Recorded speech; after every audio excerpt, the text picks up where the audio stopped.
பிரபல மலையாள நடிகை ஐஸ்வர்யா லட்சுமி தமிழில் விஷாலின் ஆக்ஷன் படத்தின் மூலம் அறிமுகமானார். மேலும் தமிழில் ஜகமே தந்திரம், கட்டா குஸ்தி, பொன்னியின் செல்வன், மாமன் போன்ற திரைப்படங்களில் நடித்து பெயர் எடுத்துள்ளார். தமிழ் மட்டுமின்றி மலையாளம், தெலுங்கு உள்ளிட்ட பிற மொழி படங்களிலும் நடித்துள்ளார்.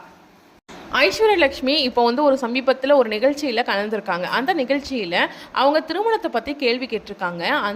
அந்த கேள்விக்கு அவங்க அளித்த பதில் தான் இப்போது ட்ரெண்டிங்காக போயிட்டுருக்கு. அப்படி என்ன பதில் சொல்லியிருக்காங்க அப்படின்னு சொல்லி பார்க்கலாம். அவங்க கேட்டதுக்கு என்ன சொல்லியிருக்காங்க அப்படின்னா, எனக்கு திருமணம் செய்யும் எண்ணமே இல்லை அப்படின்னு சொல்லியிருக்காங்க. அதாவது சின்ன வயசில் எனக்கு காதலிச்சு திருமணம் பண்ணணுன்ற ஆசை இருந்தது, ஆனால் இப்போ இல்லை. என்னோட ஃப்ரெண்ட் சர்க்கிளில் நிறைய பேர் கல்யாணம் பண்ணியிருக்காங்க, அவங்க எல்லாம் ஹாப்பியாக இருக்காங்க அப்படின்னா ரொம்ப கம்மி தான்.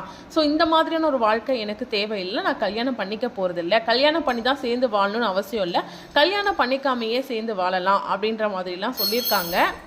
அதே போல் இன்னொரு விஷயத்த அவங்க மென்ஷன் பண்ணியிருக்காங்க, நான் காதலுக்கெல்லாம் எதிரானவ இல்லை.